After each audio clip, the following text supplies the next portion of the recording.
sama kita, maka kita taat banget sama Rasulullah, taat banget sama ulama.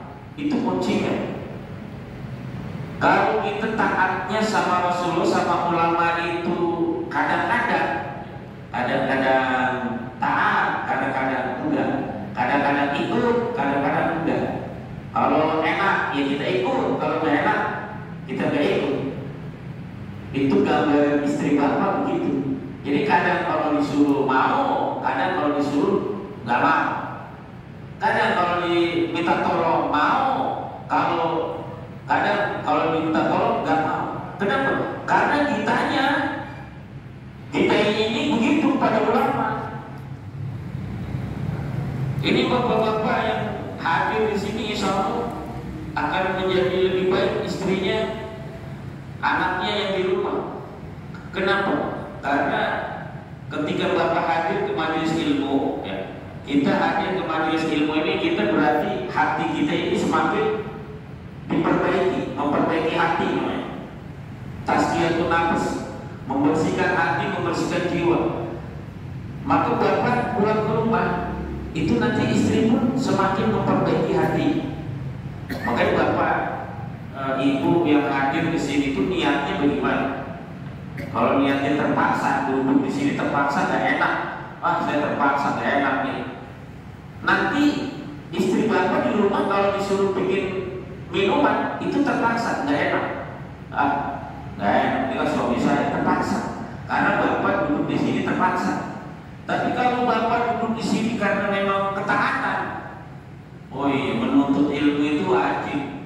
Saya taat sama Rasulullah, saya ngikutin Rasulullah yang menyampaikan apa yang disampaikan Rasulullah itu ya ulama. Berarti saya ikut ulama nih. Oh iya, saya ikut ulama. Berarti saya ikut Rasulullah. Kalau bentuknya adalah ketaatan, ikhlas, maka di rumah pun istri, anak, kalau bapak suruh minta tolong langsung kerjain, taat, ikhlas, nggak ngedumel.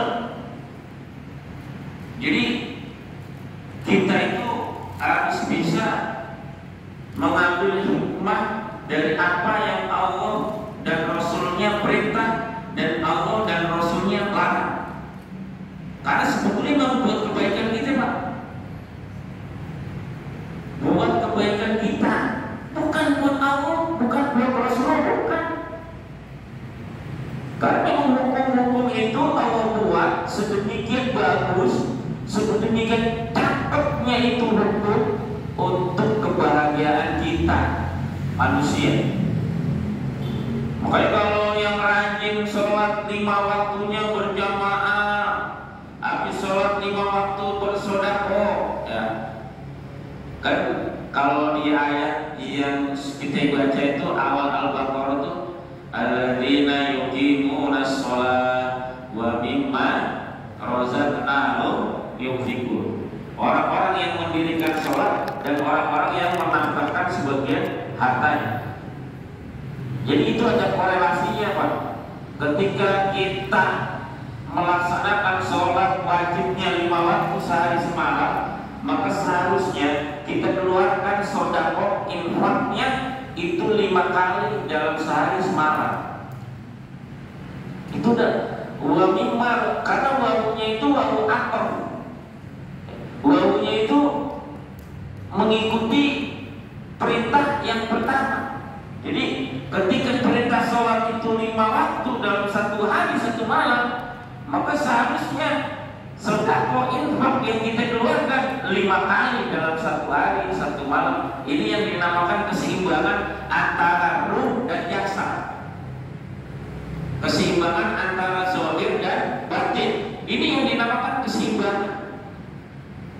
Kalau sholat itu hubungannya dengan ruh kita kepada Allah, maka yang zahirnya yang nampak itu adalah kita bersedekah. Sedekah itu nggak mesti uang, Pak. Sedekah itu jangan dipahami, jangan dibatasi hanya dengan uang, jangan. Bapak ambil air segayung, siram ke pohon, ya, siram ke pohon, apalagi musim kemarau begini, itu sudah bersedekah kepada pohon. Atau ambil selang kita siram habis asar kita siram info, itu berarti kita sudah melaksanakan alladzina yuqimuna shalah wa mimma razaqnahum yunfiqun. Jadi habis sholat asar rebutan kan, ini saya mau di sebelah sono, saya mau di sebelah sono, yang pengurus masjid jadi lebih ringan kerjanya. Nyiram pohon udah dipegang semua, soal disiram, nyapu masjid kan nggak mesti merebut masjid ya Pak Ustaz ya? Iya. Udah nyapu termasuk sodako nggak? Sodako. Yang paling ringan sodako itu apa? Tabassumuka li akhika sodakotun. Senyum kepada saudara kita itu sodako. Masa? Jadi kalau Bapak ya kan habis sholat zuhur apa sholat subuh pulang senyum gitu, sekarang ketemu senyum, itu sudah apa Bang? Daripada merenung ya kan, yang ada malah kitanya jadi nggak baik. Tapi kalau kita tersenyum menikmati itu, masya Allah, alhamdulillah pagi ini sudah bisa sholat subuh berjamaah, alhamdulillah masih dikasih sehat, senyum gitu, bersyukur Pak Allah. Masuk, ini sudah kok. Kayaknya kalau timbang senyum doang, kayaknya kurang. Ada gula, punya gula pasir atau gula merah di rumah. Gula pasir ambil 1 sendok, taruh di depan teras Bapak di bawah pohon, taruh tuh gula buat semut. Sodako bukan? Sudah. Gula 1 sendok, gula pasir 1 sendok. Barangkali kalau kita bikin teh manis, barangkali kurang buat kita. Kalau kita bikin teh manis sih 1 gelas gede itu 1 sendok barangkali kurang. Tapi gula yang 1 sendok kalau kita kasih itu semut, berapa keluarga semut yang makan itu gula dan berapa hari itu semut menghabiskan itu gula. Sudah kok Pak. Bapak di semut tuh masih taruh di pojokan bisa buat semut itu sampai 2 hari belum habis misalnya. Apalagi kalau Bapak itu ngasihnya setengah kilo misalnya. Waduh. Boleh gak Pak? Boleh gak kasih makan semut setengah kilo gula? Boleh, ditempatin di tempat mangkok misalnya kan, taruh buat khusus buat semut. Itu sampai sebulan juga gak habis itu. Bapak tidur tengah malam, jam 12 malam tidur, ada semut yang makan itu gula dari Bapak. Tidurnya Bapak, tidurnya kita dianggap sedang bersedekah. Makanya orang yang beriman itu kalau dia paham tentang agama Islam dan agama yang dibawa Rasulullah, itu gak bakal jadi pemalas. Dan semuanya itu bisa jadi ibadah. Semuanya jadi ibadah asal kita tahu. Dari pohon, binatang, masalah baik. Jadi kalau kita sudah yakin dengan apa yang dibawa oleh Rasulullah, maka yang kedua kita harus taat dengan apa yang disampaikan oleh Rasulullah, dengan apa yang dilarang oleh Rasulullah. Belum larangan-larangan ini. Banyak orang yang menabrak larangan-larangan Allah, larangan Rasulullah, masya Allah. Padahal kalau kita berbuat maksiat, dari maksiat kita itu sekarang ini, kalau ada anak soleh baca Quran, ya, ini saya ambil contoh. Ada anak soleh baca Quran, orang tuanya di kuburan. Jadi kebaikan gak buat orang tuanya yang digubur Pak? Jadi pahala kebaikan. Kalau anak soleh itu juga bisa menjadi pahala kebaikan buat orang tua yang digubur. Kira-kira kalau orang tuanya masih di dunia, masih hidup gitu, jadi kebaikan gak buat orang tuanya? Jadi kebaikan gak? Jadi pahala buat orang tuanya? Jadi kebaikan dan pahala buat orang tuanya Pak. Orang tuanya rezekinya dimudahkan, urusannya dimudahkan oleh Allah. Kenapa? Karena punya anak di pesantren lagi ngapalin Quran. Coba bapak kita punya tetangga ada anaknya di pesantren, kita lihat kehidupannya, pasti dimudahkan di urusan. Ada aja itu jalan keluar, karena anaknya di pesantren itu belajar agama, mengenal Allah, mengenal Rasulullah, belajar Quran, belajar hadis, belajar fikih, usul fikih, mustalahul hadis, bulughul maram, masuk banyak. Oh, intinya belajar mengenal Allah dan Rasulnya. Bapaknya, orang tuanya yang di rumah itu dapat keberkahan, Pak. Tapi jangan lupa sebaliknya. Sebaliknya apa? Kalau ada anak yang durhaka, yang maksiat kepada Allah, orang tuanya juga dapat bala, dapat musibah. Hati-hati. Makanya kalau kita sebagai orang tua misalnya kok udah ibadahnya udah berusaha rajin, saudaranya udah rajin, sama tetangga baik, sama saudara baik, itu udah. Tapi kok kehidupan kita kadang diuji lagi sama Allah, susah lagi. Lihat, jangan-jangan anak kita, wasilah anak kita itulah kita sebagai orang tua jadi susah. Kenapa? Anak kita kagak pernah sholat, jadi perhatiin, ngajinya nggak bisa, baca Quran belum bisa, lain dosa siapa? Udah berapa? Orang tuanya nggak apa dulu imannya, iman kan berapa? Buat istri, kalau udah gak ada kita dulu nih imannya. Iman pemimpin rumah tangga itu suami. Dan nanti kita tuh jadi susah. Anak kita boleh sampai mabuk. Misalnya anak kita gitu, anak kita ada yang mabuk, atau tetangga mabuk, zina, masa-na'udzubillah, itu orang tuanya pasti dibikin susah sama orang tua. Jangankan pelaku zinanya, Pak, orang tua dari anak yang berzina itu pun akan jadi susah. Bukan cuma orang tua, tetangga 40 kanan kiri depan belakang kena bala, kena musibah. Kalau ada orang bermaksiat di tetangga kita. Tapi sebaliknya, Pak, kalau tetangga kita bikin pengajian, majelis taklim, ada tadarus Quran, ada baca maulid, baca sholawat, kita ketiban berkahnya. Kenapa? Karena ada tetangga kita bikin majelis taklim, ada tetangga kita di situ bikin majelis ilmu, belajar Quran, belajar hadis. Kita bersyukur, maka kita dukung yang begitu. Kenapa? Kita kebawa dapat berkahnya dari Allah Subhanahu Wa Taala. Jangan malah dibenci. Yang ada kita kena balak nanti. Kalau kita membenci majelis-majelis ilmu, walaupun di situ tetangga kita mungkin ada anak-anak kecil, alif, ba, ta, sa, asa, kita kebagian berkahnya, Pak. Tetangga, kita tanya nih, kebagian berkah, ya berisik-berisik, udah wajar orang lagi ngaji, anak-anak ngaji, ya berisik, ya wajar, masa ngaji diem baik begini, kan kagak mungkin. Ya, jadi kalau perlu kita ada rezeki, kita kasih air sedus, buat anak-anak ngaji itu.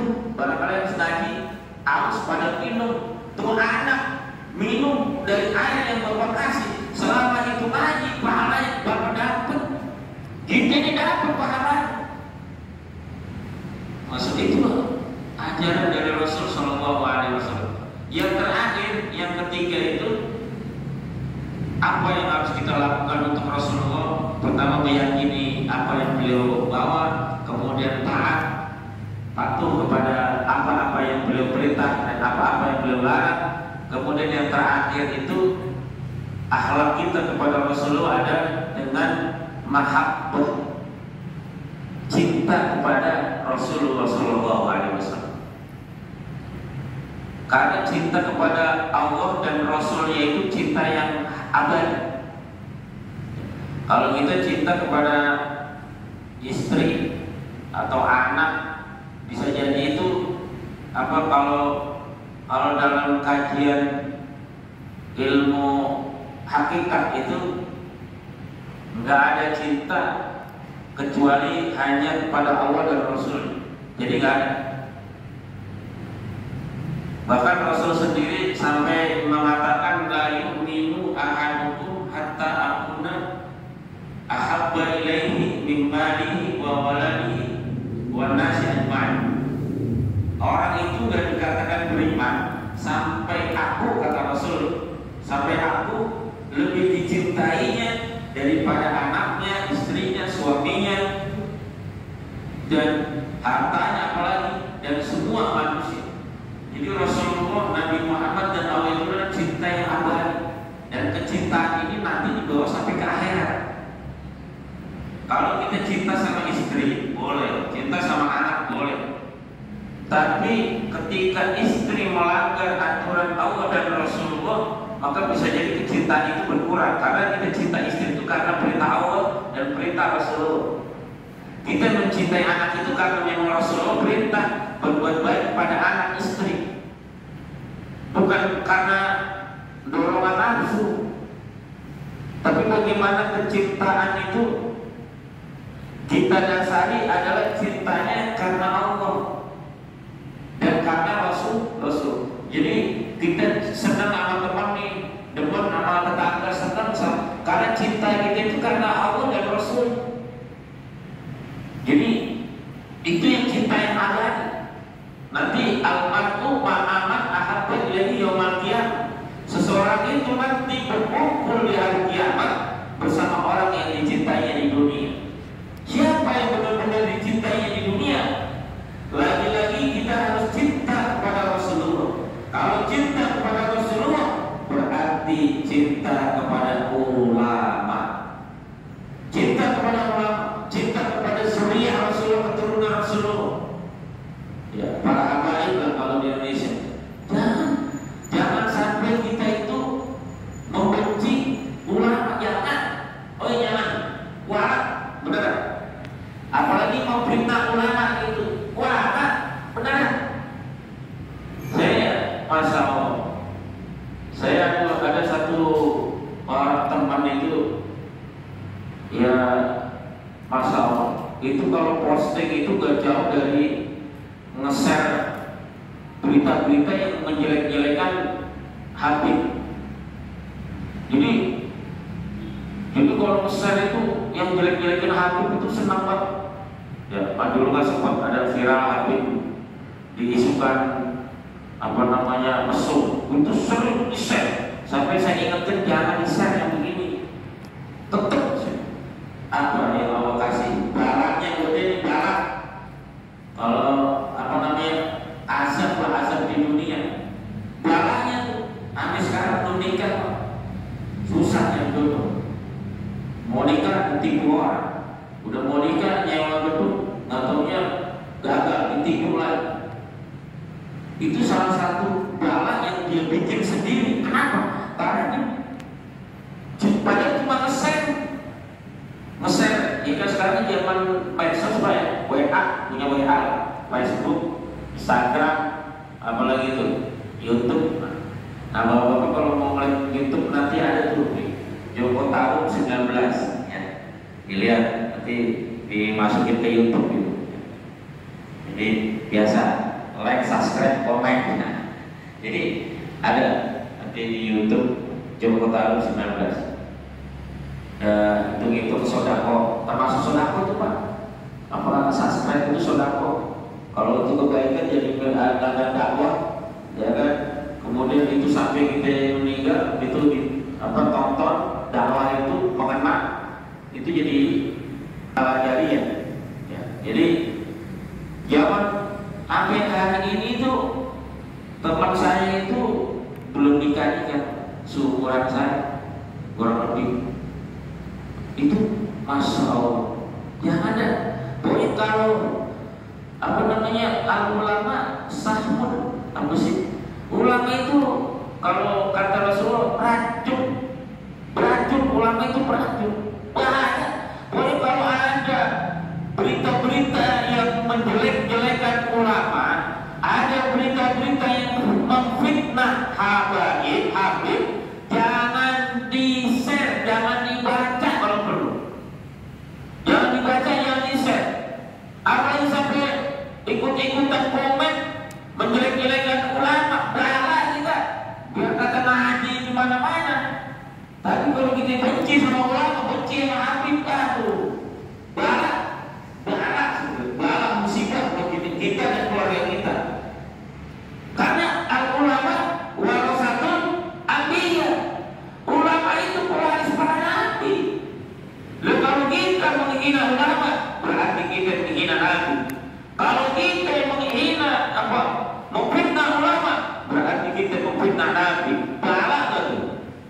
Tapi kalau kita cinta ulama, kita senang sama ulama, berarti kita senang kepada Nabi Muhammad.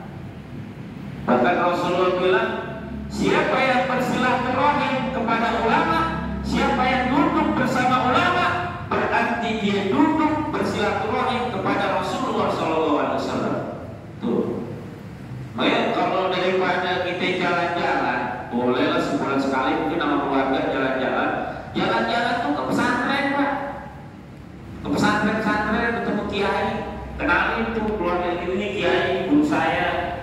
Ini Habib, guru saya masa mau datang nih ke rumah Habib Abdurrahman, mana silaturahim, kenalin keluarga kita kepada kiai-kiai. Jangan sekedar jalan-jalan ke mall-mall, ke tempat-tempat belanja. Kita kayak gitu gercep benar. Apalagi udah umur-umur kita nih di atas kepala 5, ya, kepala 6 apalagi. Udah wayahnya gitu yang datang ke ulama sebagai bukti kalau kita cinta kepada Rasulullah. Datang dong, saya cinta kepada Rasulullah, cinta.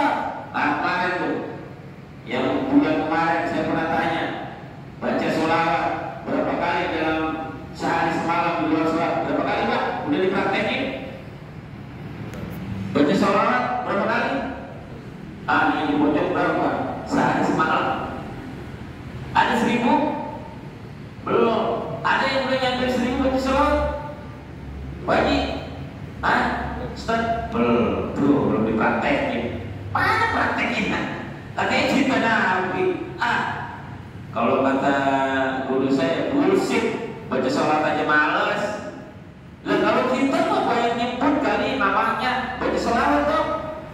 Allahumma sholli ala sayyidina Muhammad wa ala ali sayyidina Muhammad. Allahumma sholli ala sayyidina Muhammad wa ala ali sayyidina Muhammad. Baca kayak gitu 1000 kira-kira gampang apa susah? Gampang apa susah, Pak? Gampang. Sambil jalan bisa. Bapak sambil dari masjid ke rumah atau dari rumah ke masjid, Allahumma sholli ala sayyidina Muhammad, Allahumma sholli ala sayyidina Muhammad wa ala ali sayyidina Muhammad. Tuh saya ijazahkan yang gampang aja sholawatnya. Allahumma sholli ala sayyidina Muhammad wa ala ali sayyidina Muhammad. Allahumma sholli ala sayyidina Muhammad wa ala ali sayyidina Muhammad. Tuh. Diamalin, Pak. Ya, diterima ya. Diamalin minimal 1000 lah sehari semalam. Itu nggak nyampe nggak nyampe 1 jam kalau Bapak duduk gitu baca 1000 itu nggak nyampe 1 jam kalau baca cepatnya. Apalagi nanti ada di tempat-tempat khusus nih kita baca sholawat.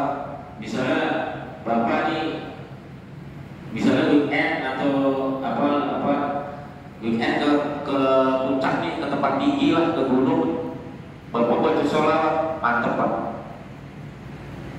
Jadi kalau Bapak jalan-jalan ke puncak nih, ke tempat tinggi misalnya nih, jangan cuma bahasanya happy dong, jangan. Baca sholawat dulu rame-rame, ayo baca sholawat dulu 5000 baru.